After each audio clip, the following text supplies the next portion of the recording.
All right.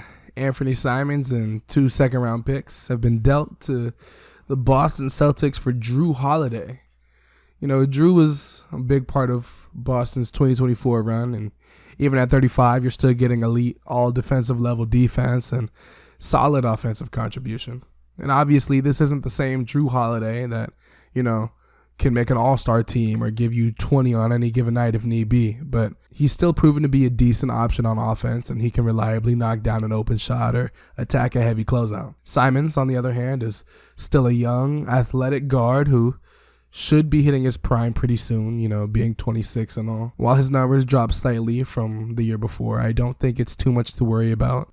Portland has a newer, younger backcourt in Sharp and Henderson, who getting more touches and who they've clearly decided to put their faith in. And I honestly just think it was about time Simons and Portland parted ways with each other. I like this move for Boston. Honestly, I think that contract issues were going to arise eventually, and for what it's worth, you got great value out of Drew while he was a Celtic. Obviously, he helped bring you a championship, and he brought great veteran leadership and a championship pedigree to a team that was pretty young at the time. Being able to get some draft capital as well as a young, athletic guard who fits the timeline of Jason Tatum and Jaylen Brown is a steal in my book. Do I think this makes them a contender next season without Tatum?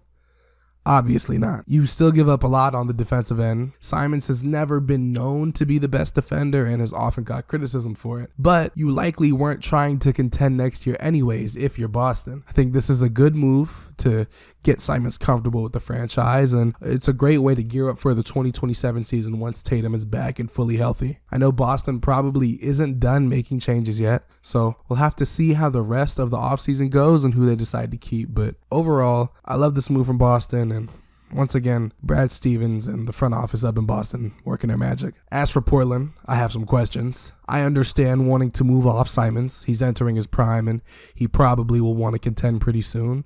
You don't want to pay him too much money to just be ass, so he'll probably walk in free agency, and then at that point, you just let your best player, who's a young, athletic guard entering his prime, walk for nothing in return. However, I don't know if you're even getting a good return with Drew Holiday. And, Holiday can bring championship experience and good mentorship to your young backcourt who you're banking on developing into something special. That I get, but you gave up picks. I understand they're just second rounders, but was it really worth giving up picks as a rebuilding team for a 35-year-old Drew Holiday? And who knows, they may reroute him like they originally did in the Dame trade, but I don't know a team willing to take on Drew's contract at his age with where his level of play is at. And that's not a knock to Drew Holiday. He is and has always been an unbelievable player, but let's admit that he isn't what he used to be. I don't know where the front office up in Portland's head is at, and I don't think they do either right now. I think they were just simply trying to unload Simons onto someone else. And while I think that's the right move for them to make, I just wonder what the other offers look like for them. Obviously I have no idea, and I haven't seen any reports about what offers for Simons look like, but I just can't help but feel like they could have got more in return for him. This move also confirms that Portland is putting the utmost trust in their staff to develop the young guys, and that this core they have with Sharp, Henderson, Tumani, and the other guys can compete eventually for a title. I'm a Shaedon Sharp believer. I have been since he was in high school, and while I can't say Scoot will become what he was projected to be, I think he can still be a solid point guard in today's NBA if his jumper continues to come along. I like what Portland's doing. I honestly do. But this might have been a slight misstep for them.